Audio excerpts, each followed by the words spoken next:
There is nothing wrong with your internet. Do not attempt to adjust your settings. We are controlling the podcast. We control the squealing and the screams. We can make your heart flutter, your eyes blur from tears, or sharpen your mind to crystal clarity. For the next hour, sit back. We are in control of what you hear. We repeat, there is nothing wrong with your settings. You are about to experience the awe and mystery known as the female mind. You are now entering the Fangirl Zone. Hello everyone and welcome to episode 106 of SYFY Talk on the Fangirl Zone, a podcast where we discuss shows on the SYFY channel. I'm Sean, Fangirl S. And I'm Steve, and tonight we'll be discussing episode 11 of season 2 of Wynonna Earp. Oh my gosh. I'm telling you, they are just going so crazy with these shows on Friday night. It's killing me. Yes, they are. Because this episode was making me, try not to pull my hair out. It's like, oh God, what are they doing? So let's start with reading news so we can jump into this crazy one. All right, episode 11 brought in a 0.13 in adults 18 to 49 with 0.478 million viewers, dropping it to 89th overall for the evening on cable. And the live plus 7 days for episode 9 did not break into the top 25 of any of the ratings. Which really surprises me. Yes, it does. Because there was... I don't know, it seemed like everybody was tweeting about it when I went back and was looking at that. Yeah, and I believe it probably, I know there was a note down there saying that, yes, there were X number of shows that tied with some percentage, but they went by total viewers to figure out which one should be listed, so. Oh, okay, well, let's jump into episode 11. Gone as a girl can get. Allies become enemies when a vengeful wish goes awry. You think? Yeah. And this, I had so many questions. Yeah. So many. And no, it did not answer all of them. I'll tell you that. No, but it wouldn't because it's a what if episode. I know. Ugh. Yes, I was angry. Okay, so what if? It's time for the what if episode. Every show has one. In this case, what would happen if Wynonna never existed? I feel like I'm like some weird announcer right now on The Price is Right. Yeah. One big distinction to be made here is that there's a huge difference between the world where Wynonna never came back on her 27th birthday and a world where she never existed in the first place. A bunch of these elements might be the same, especially those surrounding Doc and Dolls, but Waverly would have been a different person than the one that we met this week. And that, I believe, is completely true. Oh, yeah, completely. But, okay, again, what if? And I believe you and I were texting this that night after the whole thing with, okay, she's gone. And we start with seeing, Doc. Well, actually, we've seen it the end of the last episode. But Doc is back in the well. Yeah. And it's like, what the hell? But he's not really stuck in this well. But all the questions kind of start, rolling through. Oh, yeah, immediately. And it starts with this, because he remembers Wynonna. But why does he remember? And nobody else does. Well, I think it's because he grabbed the trophy just at the right time to where his memory wasn't erased. Okay. But again, and we're going to get into all these different things. But, so if Wynonna never existed, then you have, the whole domino effect. And I believe that we kind of discussed this, and guys, I'm sorry, this is probably going to be a longer episode because of these questions that I have. Oh, absolutely. Okay, so Doc remembers because he grabbed the trophy. That's how we're saying this. Right. But, okay, he got out of the well originally because of Wynonna. Right. The widows were there because of what happened with Wynonna and Willa. So if Wynonna was never there, nothing ever happened with Willa in regards to her coming back and saving Bobo or trying to leave with Bobo. I mean, it's like a whole domino effect. The widows wouldn't be there. Doc would still be in the well. Dolls would never, and Black Badge, just in general, should never actually be there. Well, that's not necessarily true. That's true. No, you're right, because they were always watching the Ghost River Triangle. Yes. Okay, but why did Doc actually set up shop as opposed to just watching it? Where was Bobo? Because yes, he was brought back to life, but then shouldn't he have never actually been gone? And where's Gus? What happened to the sheriff? It's like I have just this like huge amount of questions, because if nothing ever happened because she wasn't there, then, and we find out later, like with the Iron Witch, that they thought it was this issue, but it wasn't. It happened further back. So I don't understand all of it, which is pretty obvious if you were able to see all the stuff I was sending to Steve. Right. So I guess we'll just start in here. It's just, like I said, I am a little confused. So I will just sit here and we'll discuss the episode as is, and you can try to calm my fears. But I don't know, this one's a weird one. So, like I said, Doc was back in the well, but he's screaming that he wants out, and then we have Stevie, who's at his aid, which we don't know why he's actually there. But I love it because he's like, you said you didn't want to hear from me until you found it. And he's like, get me out of here. He's like, what's wrong with the ladder? And then Doc just turns around like, oh, well, I look foolish. Yeah. So he comes and Stevie refers to him as boss. Right. Which, again, weird. And he's just like, okay, I'm just going to roll with this for a minute. And he discovers he has keys in his pocket, but they don't seem to be for the vehicle. Right. And Doc is now living on the homestead with a whole bunch of revenants. Why? That's big question number one there, to me anyway. But Stevie informs him that Doc mentions that he must find a woman named Wynonna. And they're like, who the hell is Wynonna? But he says Earp, and he's like, no, you said we can't say that. It's like illegal. And then they kind of like wide shot this, and you see somebody hanging upside down from the sign. But it was like, like they're playing, piñata with this guy, which is the same thing that we see in the picture from way back, which was, oh wait, was that supposed to be Wyatt, or was that supposed to be Wynonna's dad? I'm having a total brain fart right now. Like in the picture originally that we seen. Let's see, that wasn't, I don't think that was. I think that was supposed to be the dad, wasn't it? Yeah, maybe it was the dad, but they didn't kill him. Right. So it's like, okay, who the heck is this supposed to be? Is it just one of the other revenants that they're just having fun with? Which is weird, but revenants are weird. Or it could be just one of the town people that the revenants decided they were going to pick on that day. That's true. Since nobody seems to be stopping anything that's weird happening. Right. And you see the holiday house on the sign instead of Earp. Right. I'm like, what is happening here? I don't understand any of it. And again, question marks abound, but it gets weirder because suddenly Doc ends up going into the barn and finds Rosita, who's pissed because she is using, I don't know, whatever ammo she has to blow holes into the picture of Doc Holliday. And she's like, I'm going to need another one of these, please. This one is full of holes. And he looks at her. He's like, what are you doing here? And she has a chain around her ankle. And she's like, you have me here cooking up these drugs that are for you to sell, but I don't even know why I'm doing this. But she is still a revenant. And again, Doc is finding out all this stuff that makes him look like a total jerk. Yeah, Bobo Jr. Oh, even worse, I feel. Yeah. And nobody has a clue who Wynonna Earp is. No. So Doc, as he's trying to talk to Rosita, because he still thinks she's the Rosita that he knows, unlocks her from, I don't know why he has her locked up in there, really. I mean, does she hate you that much or whatever? But she's like, bye, and peace him out, and runs out. And he's just looking completely lost. Like, what the hell happened? Right. And then it gets weirder. Yes, it does. Because we're at the station and we see Mercedes, and let me tell you, finally I know that's not some weird little headpiece. That's like her head. We talked about that. Yeah.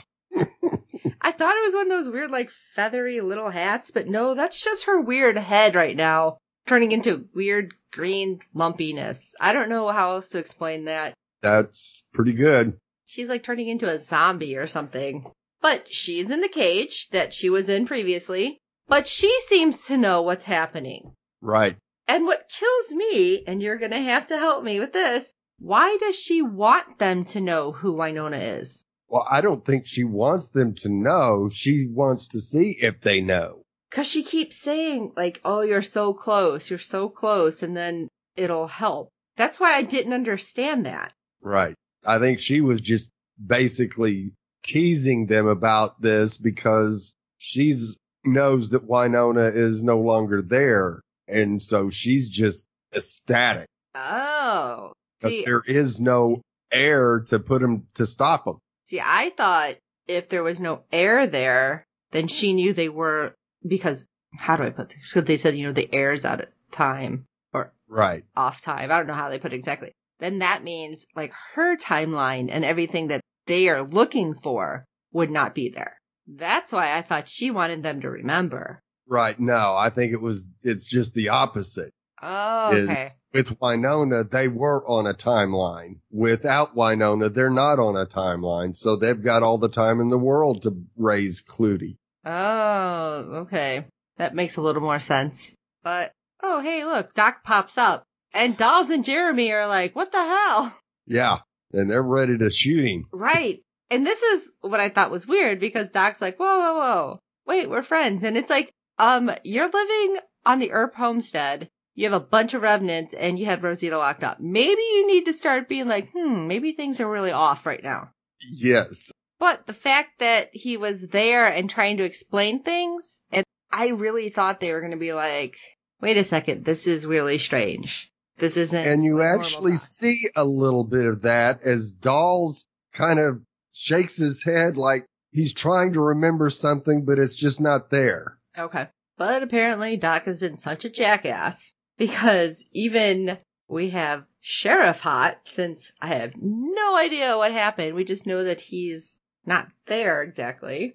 Yeah. The sheriff is gone. Doc's like, you guys have to remember. And so Sheriff Hot comes in and just knocks him unconscious because Doc and Jeremy either wavered just long enough where, like you said, they're trying to remember, or something kind of is niggling at them in their head. Right. But Hot's just like, oh no, you're a jackass. Yeah, we're taking you down. And so weird that they don't just put him in like a cell. They throw him in with Mercedes. Yes. I mean, first of all, that space is really small. Yes. And Mercedes with her giant dress, it's like, good God, woman.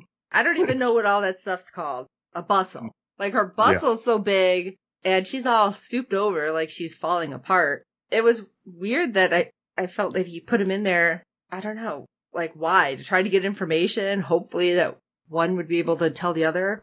I'm thinking that's probably why he did that, was to, if nothing else, get rid of one problem. Yeah, okay. And yet Mercedes seemed to have no power. Right. Which was interesting. And that's another reason I started thinking maybe because the timelines are off, she doesn't have any real power anymore. I think it's more that she has probably been in captivity long enough to where she's weak.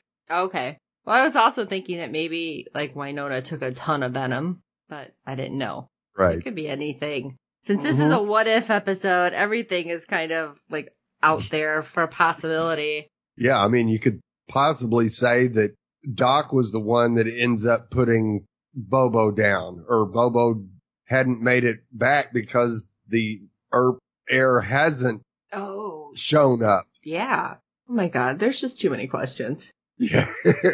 This just had so many questions, and I know you guys are right there with me. But anyway, we'll move on, since there's so many more questions to be answered. Right. Like Nicole, sitting at her desk, talking to a deputy that apparently is really incompetent. Yeah, very. Oh my gosh, this guy made me want to slap him. Why do I have a missing persons report with it crossed out and it says pet? Well, like, oh my God, this guy. Yeah. But she looks at a picture of Nedley and she's like, I'm doing the best I can. It's like, what the hell happened? I don't remember Wynonna saving him from something other than the sisters. Yeah. Right. And that's what happens. And in this reality, he died at the hands of the widows looking for the third seal. See, I would think since she wasn't there, he never had it. That's why I'm like, how did that domino effect happen? This is why I'm crazy. Right, exactly. is you say, okay, well, why would Clutie's rings point to the law if Right. Nedley didn't have the ring and Nicole never had the ring? Why would the ring It was still with Doc. Why would the ring ever be off his finger? Right. And this is where it's like, I start getting a headache because I've gone cross-eyed. Yeah. But it's so weird because all of a sudden, Nicole kind of pipes up. It's like, oh my God, okay. And she put on, I think, lip gloss. The clock strikes noon and in walks Waverly in her shorties outfit with lunch for Nicole. And we know that Waverly's engaged because she needs to do a change of name. And she's talking to Nicole. She's like, oh, you guys are like the DMV now too, right? I can just do everything here. And Nicole's like helping her fill out everything. And she's like filling in the name, you know, like the middle name and her birthday. And Waverly's like, oh, you know that? She's like, yeah. Yeah. And we also see Nicole wearing her wedding ring. Yes. Which was weird, because then she's like, why am I wearing this? So, okay, wait, there's another question. What, Nicole wouldn't have been married? That has nothing to do with Wynonna. That doesn't make sense. Right. Yeah, I don't know why we even see that, you know, unless Wynonna not being there somehow affected her and Shay's fling in Vegas. Yeah, it does. It's weird. And yes, I'm very confused. But Waverly also isn't using the name Earp. She's using the name Gibson. Right. Which turns out that's what Gus's last name is. Yes. However you want to look at it. Because Gus isn't dead. Right. And this is something that I noticed somebody brought up on Twitter. It's like, oh my God, I thought she was dead because it's been so long we didn't know where she was.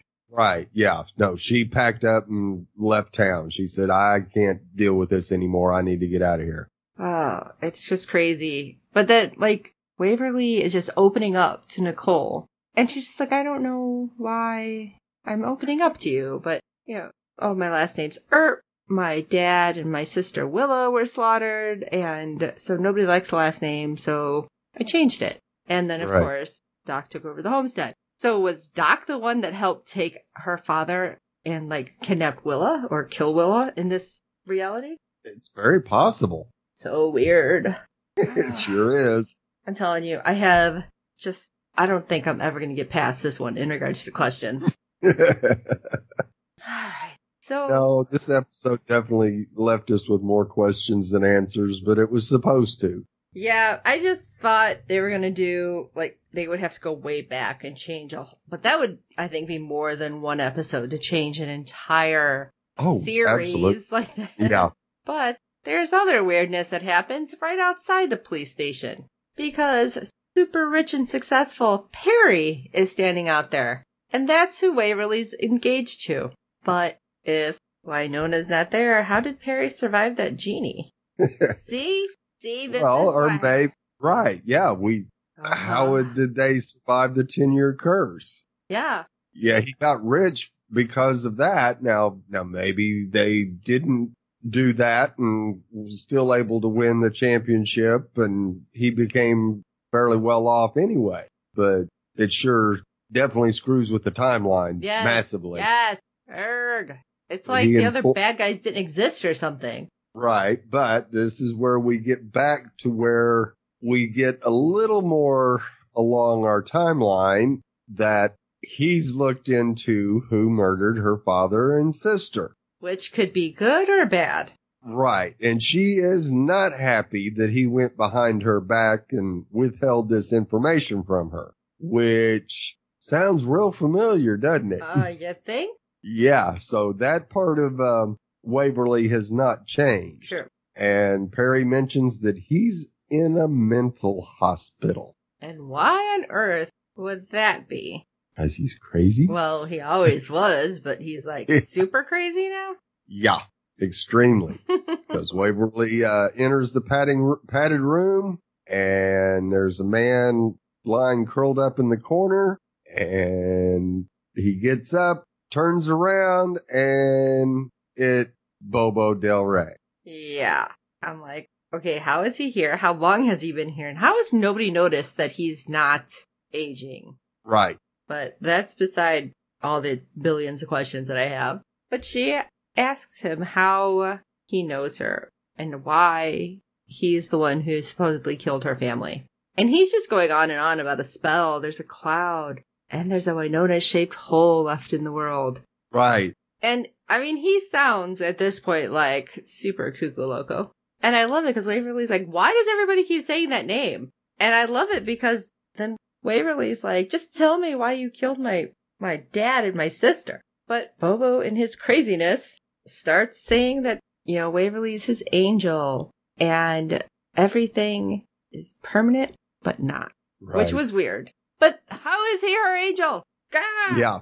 Because And he reveals that Wynonna is the one who actually killed their father and Willa. So we actually have two people there in town that are still aware of the previous timeline. Right. Bobo and Doc. Which I don't understand why Bobo would be one that knows. Because he didn't touch anything. Right. But he came back unexpectedly. Okay. Remember, he just popped up after Wynonna was dead for 77 seconds. Okay. So that's got to be what has kept him aware of Wynonna, I guess. And does this mean that Willow's really dead, or is she still just like missing in this episode? In this timeline? No, she is dead. Okay. Ay. Right. And it doesn't, you go, okay, well, how did that happen? And there's just no way to know how that happened. I can't get unless past my shaking of the her head. father was still the heir, and he somehow opened the gate to let all the other, the widows in and everything else in. So we could be going way back. Right. Okay. Well, let's head over to Beth, who we freaked out because she had the seal and she was going into the church last episode. Or what was left of the church. And, well, things aren't going so well for her. No. She's not able to break the spell by herself. And that was interesting because she's like, break, damn it. And then all of a sudden this weird, like, blue flame kind of pops up. And it's showing, like, I guess it's supposed to be two people. And she's like, of course, it takes two. As she's mumbling that she has to basically find her sister. Right, which she doesn't want to do. I wouldn't want to either. You've seen Mercedes' head. It's weird. Oh, yes. Everything else about her body was pretty weird, too. Oh, the head was the worst. Although if there's any cosplayers that did, like, going into a zombie kind of Mercedes, I would love to see how you did that makeup on your head. Oh, yeah. That would be awesome. Okay. Well, Beth does finally go to the police station. She's like I said, grumbling the whole time, like, stupid sister, I gotta save her. My stupid sister wife. And uses her really bad breath to break the windows. Right. Well, that means Doc gets to get out too. And Doc is not just running, because the widows take off, and Doc's like looking at Jeremy, explaining things that there's no way Doc should know. Right. Yeah, he's opening the gun safe. Right. Getting his stuff, telling Jeremy, I told you you'll never hit your target if you keep all your weight on your back foot. Which, side note, I know that because I always screw up. Really bad. But how else would Doc know that? I mean, it's not just because he's looking at Jeremy in that moment.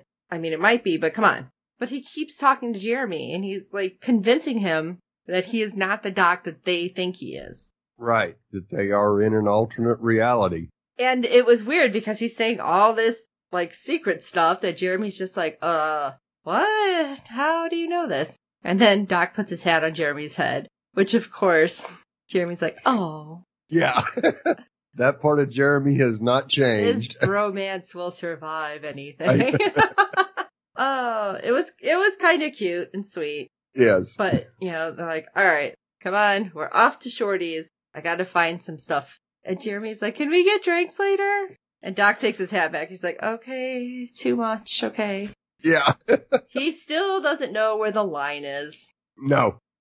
Not at all. No. So Doc's heading to Shorty's. So why don't you take us with Shorty's? Because this was a little rough for me. Right, because Waverly's there opening a box that contains some family heirlooms. And she finds some old weathered photographs of family members that supposedly had the Earp curse, which then she had denounced as BS. So she never actually did all the research then? No, that she had done in the original timeline. She also locates her mother's wedding dress. and puts it on. Yes, marveling at it in the mirror. Then Doc walks into the bar and Waverly grabs a shotgun and points it in his direction, knowing his reputation in this reality. Right. And that hurt me. Oh, absolutely. Oh, it just hurts so much. But, he's like trying to talk her down. And then Waverly's talking about some of the stuff that he's done too. And I'm like, oh God, this hurts so bad.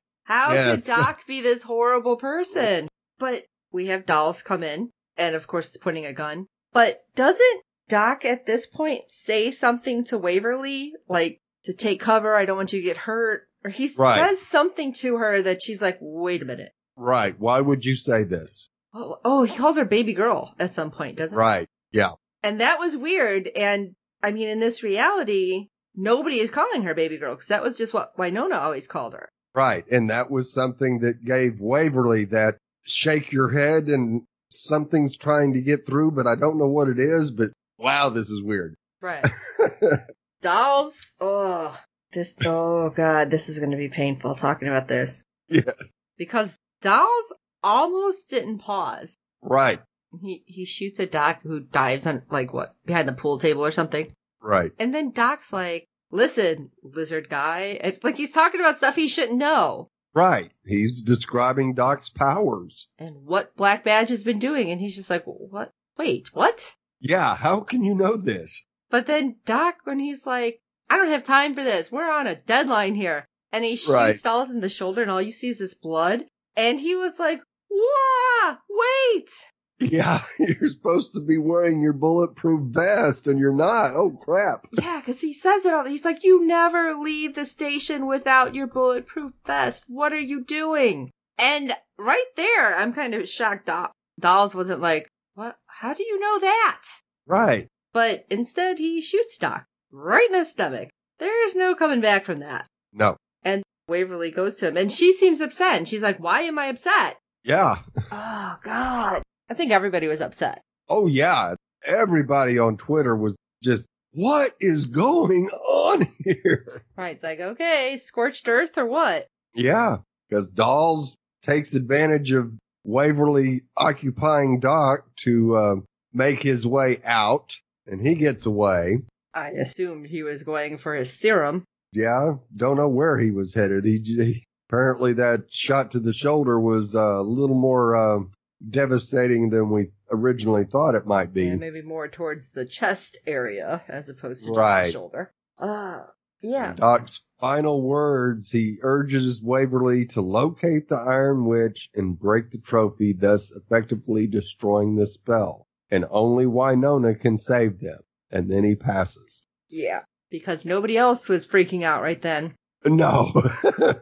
But Jeremy ends up finding Dolls. And right. Dolls is dying, and he's crying, and he's like, I killed Doc, but it was empty. And I'm like, oh my God. And the last thing they all say is like, the name Wynonna. Mm-hmm. And they're like, I'm dying. I'm sure everybody with the fandom was probably in tears. Oh, absolutely. And yeah, the fact that Dolls said it left me empty inside after killing him. Right. But then again, I kind of feel like that would happen no matter what. But maybe that's just me. You're like so focused on getting somebody and then you take them out and you don't have that like triumph moment. Right. Oh God.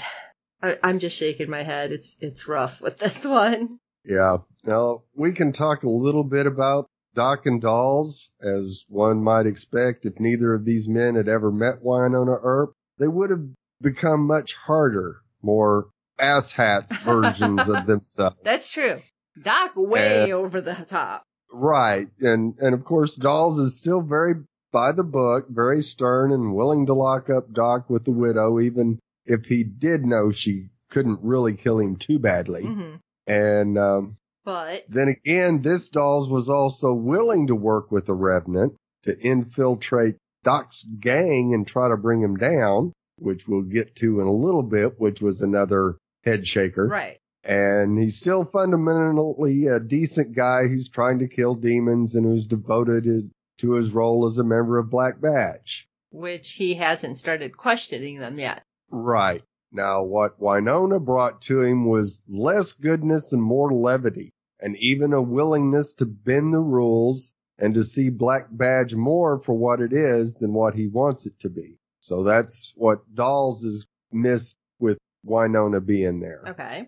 Now, of course, Doc, meanwhile, is a whole different story. When he first climbed out of the well, he was an opportunistic asshat who sent a shadow demon after Waverly to win favor with Bobo. He fully admitted 2 weeks ago that Wynonna is the reason he became a better person. And without her, there is very little incentive to turn his life around, and instead we discover that he's become the leader of the Revenants, took over the Earp homestead, and became a drug dealer for reasons unknown, but probably related to money. Yeah, that would make sense. Yeah, and justifying Rosita's role in this whole thought experiment, so making her make the drugs. So just wondering, if she's chained up in this reality making the drugs, is it because he found out she was working with Black Badge? It's very possible. Okay. Very possible. Interesting. Yes. So we get to see not only how much has changed as a result of Wynonna's ceased existence, but also how much Doc has changed since the first season, all through his ever-growing appall and disappointment. I think even from the flashback, you see how different he is. Right. Not the flashback, her journey. You know what I mean, though. Yeah, right. The vision quest to the past. Thank you. And from what we saw there, it's very easy to see that Doc could have turned out this way. Yeah, I can see that. I just don't see how it was him or Bobo. That's the thing that I was kind of questioning. But I mean, Bobo went crazy and Doc became a jackass. So, right. I guess who would you rather follow, the jerk or the guy who's locked up? At that point, I can see it. Right. So, I don't know though, because of the love triangle thing. I mean, they respect each other, they like each other, they work with each other. I still kind of don't like the whole love triangle, but... Right. That's because I hate when you're like, oh, well, you have to have these two people together, but that's me. That's not the entire fandom. No. That's just me, I think. Yeah. But that's me with almost every show when they do something like that. Right. All right, so let's head to the Iron Witch. Nicole picks up a distraught Waverly. She decides to skip work and help Waves pin down the Iron Witch. Which was interesting. We get that line from Waverly about Nicole's perfume. Oh, smelling like vanilla donut. Yeah. And then a line from Nicole, too. I do so many things to you. It's like, what? What? Yeah, what? Yeah. It's like, well, okay then. And I'm sorry, but when they got to the Iron Witch's house, I'm like, ha! Yeah. You got what you deserve. Yeah, Yes. there was a lot of, like, air punches. I'm like, yeah! Exactly, because Greta informs them that her life has gone down the toilet since casting the spell. Her sister is still dead, for starters. Because she just blamed Wynonna for that. Right. And it was never Wynonna. No. And the Revenants are roaming free, hanging out at the homestead in droves. In short, everything sucks for her. Poor thing. Oh, yeah. Feels good. And she's missing an eye. Yeah. She's had it pretty rough. But she is able to break the spell for a few seconds so Nicole and Waverly can see what life is actually supposed to be. And Wave realizes in those seconds of clarity that she betrayed Wynonna in order to save Nicole, the woman she loves. Aw, it was sweet. But at least they were able to hold on to that when they came back. Right. So even though we're back in the non-Wynonna world, they know what's happening. Right. And Greta tells them that they must destroy the trophy, which is buried on the homestead, in order to bring Wynonna back. Oh, great. That'll be easy. Sure it will. A homestead that's crawling with revenants. Right? Yeah. And no Wynonna Earp to put them down. Right. Yeah. No pressure. Yeah. So Waverly returns to the mental hospital for another chat with Bobo, telling him that she wants to get on the homestead. Why does she think he's going to know? Probably because he had already mentioned Wynonna to her. Okay. Oh, wait. She knows what happened, so she knows essentially he gave her something to bury. Right. Oh, yeah. There, I just talked it out. Duh. So Bobo convinces Waverly to untie him, and we see them walking free from the padded room. And of course, Bobo gathers everything on his way out to make him look like Bobo Del Rey once again. Now, I had a question here, because the whole fur coat thing was to keep the one guy from finding him who had Willa, but he still grabbed a fur coat. Right. Which I'm like, what's that about? Yeah. So, that was a little bit of a head scratcher there for me. Yes. And of course, it's just absolutely awesome to see them climb into the getaway car with Nicole as the driver. Right. I'm like, yes, Nicole. Oh, and then we have our science geeks, kind of, sort of. Yes. Jeremy is at the meeting place where he's supposed to find Rosita. However, Rosita zooms up behind him and puts a gun to his head. And you go, what is going on here? Yeah, there was a lot of that happening. And Jeremy informs Rosita that Doc and Dolls are dead and this reality isn't real. And she was like, no. That can't be it, because I'm here. I know this. And then Jeremy, I love it when he's like, what did you have for breakfast this morning? Now that above everything else, not because he's like, how did you start working with Black Badge? How did you end up on the homestead? Blah, blah, blah, blah, blah. But when he's like, what did you have for breakfast this morning? That, I think, is the one thing that actually caught her like, wait a second. Right. I might forget all the other stuff because of stress or whatever, or been killed because she's a revenant. But how do I forget that? Yeah. When that's supposed to be, say, like 8 hours ago. Right. And it's great that they come to the conclusion that Black Badge is behind all of this. I don't blame them. No. They've been harboring secrets. Right. Especially when they're like, oh, it must be mind-altering drugs. And then Rosita's like, what if it's the stuff that I'm making? So they're thinking, holy crap, it's all my fault. We need to do something. Something completely different from the actual reality, but... It gets them there. Yeah, well, I guess whatever helps. Right, so they head back to Holiday House. Now, of course... That just makes me mad, too. Right. The Garner sisters are performing the seal-breaking spell in tandem. Again, no luck. Beth blames Mercedes for being too weak. I was starting to freak out. I'm like, oh my God, they're going to break it. Wynonna's not there. What's happening? Yes, but Mercedes is withering away quickly, apparently. Oh, yeah. Did you see her head? Yeah. Okay, we get to outside the homestead where Bobo tells Waves to dig under the hamster. Oh, Pikachu. Yeah. And you go, oh, Waverly, you're after our own heart. She was just a child. Yeah. And then I totally forgot about the talisman. So yeah, Bobo having to explain the talisman is neutralizing the ground. And that's why all the revenants are there. So you dig it up and poof, everybody's going to be gone. Right. And I'm like, oh, okay. Sounds easy enough. Except not. Yeah. Because they're like, the ground's frozen. Well, what did you expect? It's like the middle of winter. Yeah.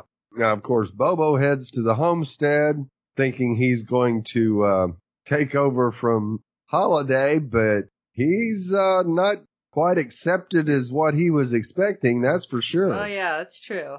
But wasn't he telling them to hurry up, too, because he's seen the widows? Yeah. Now, do we think that it would have knocked the widows off the homestead? Probably. Okay. Now, of course, a single revenant walks outside and discovers Waverly and Nicole frantically digging, but fortunately Nicole is a damn good shot and takes out one shot. Yeah, and then they're like, oh, forget it. We're just going to go and try to find the trophy. What the hell? Is it going to... Maybe you dig that first. I don't know.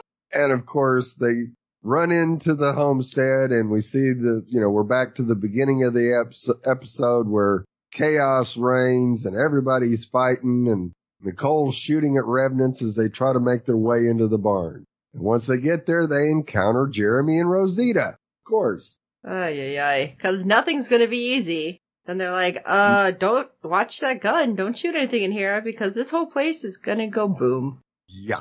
Wired to explode.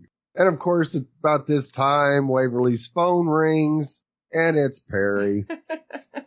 Poor Perry. Can't catch a break with the Earp sisters. No, because Waverly's already put him off 3 times, and this time it's for good as she tells him she thinks she's gay. Which Nicole's like, huh? Oh? Yeah.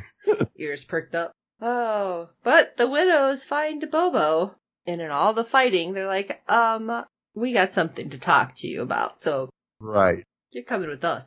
I love the fact that all this insanity is going on. The widows are so singularly focused on Bobo, because they're like, all right, he's got to know something. Right. And you have the rest of them that are trying to get Waverly and Nicole. Okay, nobody else notices what's happening? I mean, it just seemed a little weird. Especially the ones that were on Bobo's side. Right. But, okay, I digress. Yeah. You know, I don't know why they assumed that in the barn is where they were going to find the trophy. Right. And then Rosita's like, oh yeah, it's like under that wheelbarrow. Right. It's like, way to have it buried, guys. Way to hide that. It's like you threw a blanket over it. Okay, what is this, Scooby-Doo? It's like the worst hiding job ever. Yes, it was. But then Rosita decides, all right, that's it, I'm done with this crap. Going out there. Revenant face and all, glowing eyes. And then we just see kind of blood splatter through the slats of the barn back into their face. And they're like, ah. Yeah. Waverly tells them that destroying the trophy with fire will reverse the spell. Of course, detonating the explosives within the barn will cause a whole lot of fire and, perchance, brimstone. Oh, it's great because you have Waverly and Nicole are like, well, it's going to take out a lot of the revenants out there too. We're not going to get out of here. And Nicole's all like, I'll follow you anywhere. And Right. they kiss and you have Jeremy's like, I don't want to die only having sex. What was it, 2.5 times or something? And I'm like, what? Just the fact that he throws and he's like, oh, I said that out loud. Yeah. Oh, Jeremy being Jeremy. Yes. Oh, it's funny and sad because like you're Same so time, yes. nerdy. I love you. But yeah, it goes up in flames and apparently it was enough to do the job. Yes. Because they're in the same place. They're in the clothes from their reality, the correct reality. Right. But they're Still toasty. yeah, it's like hair is all awry and slit all over, like they just came through an explosion, but they survived. Right. And they're like, yay, okay, we gotta go find Wynonna. Yes. It was weird though. It was weird and sweet, but just mostly like, okay, that was a lot of faith to go on. Right. But I guess either way, you wouldn't be there for what happens next, so maybe not so bad. Exactly. Now, of course, Waverly was the one most interesting to watch in this episode. Unlike Doc and Dolls, Wynonna's presence in her life never softened her. In fact, it made her harder, stronger, more resilient, and in many ways more hopeful. Okay. This Waverly didn't have a strong and powerful older sister to look up to for the last year. That's very true. She was left alone after the deaths of her father and Willa and grew up without any anger at Wynonna for leaving, for being the heir, or for killing her father. Well, that's true. Mm-hmm. And also, I'm thinking she didn't have any of that focus that she's had. Right. Absolutely. She didn't grow up tied to the place, these people, or the history. Yeah. Now, she did grow up with this tragic past, and the way we see her dealing with that past is what really shows you who Waverly is at her core. Mm-hmm. You know, she might not be the hardened, into ass-kicking, clipping, shotgun-wielding baby Earp we've grown to love, but she's still strong. And she's strong enough to walk into an asylum alone and face down the man who killed her family. Now, that says a lot right there. Yeah. But I felt like she wasn't strong and focused enough to do all the things she did in regards to her schooling. Right. Where, you know, she never learned all those languages or just in general history. Like all that stuff that she did because she was mad at Wynonna. So like none of that happened. So. Right. Yeah. I don't like alternate Waverly. Not as much, no. But she was, at least at the end, before she came back, she was able to admit that she did have feelings for Nicole, even when she didn't really know. Right. So that's a big boost for her. Yeah. Oh, now we have to talk about some bad things happening. That's right. Because I don't understand this either.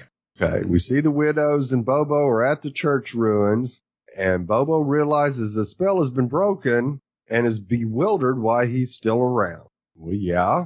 Oh, because he doesn't realize he came back before. Right. Before this whole thing happened. Okay. Right. He still should be in hell. Mm-hmm.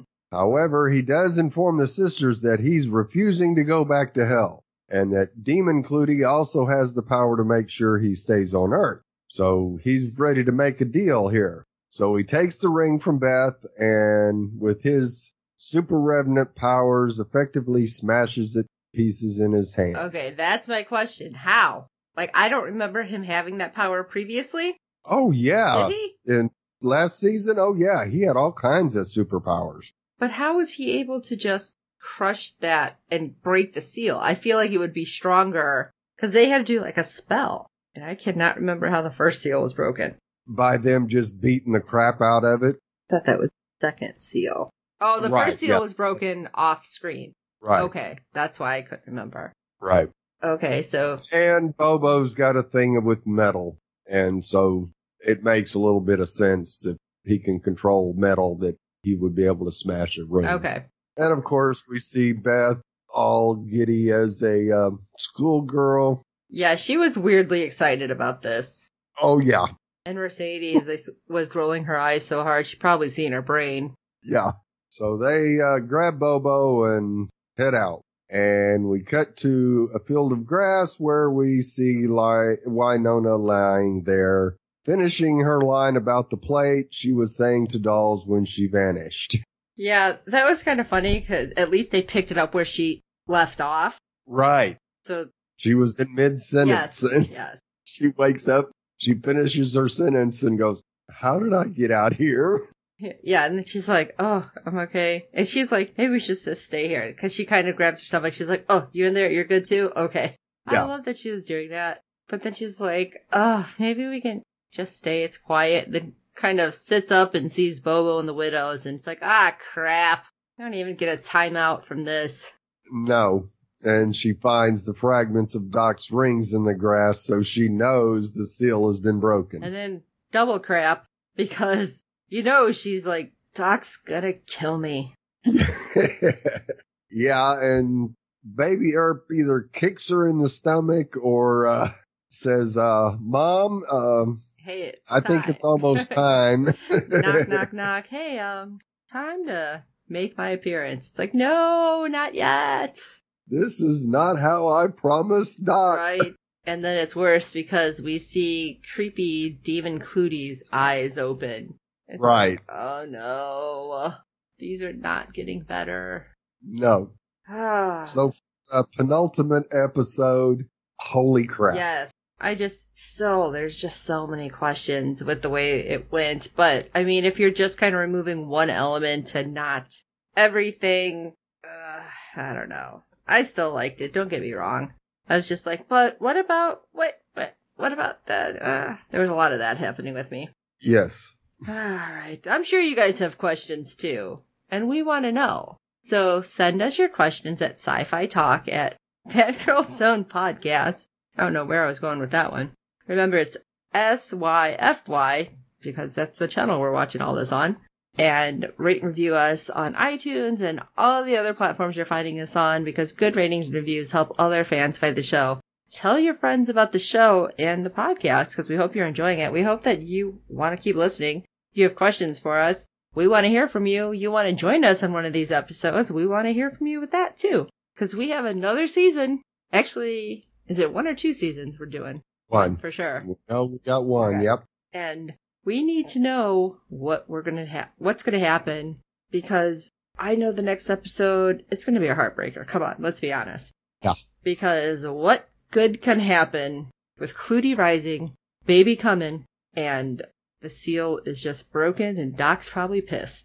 Yep. So, for this episode of SYFY Talk, I am Sean, Fangirl S. And I'm Steve. No, I can't die. I've only had sex 1.5 times. 1.5, oh my god. And until next time.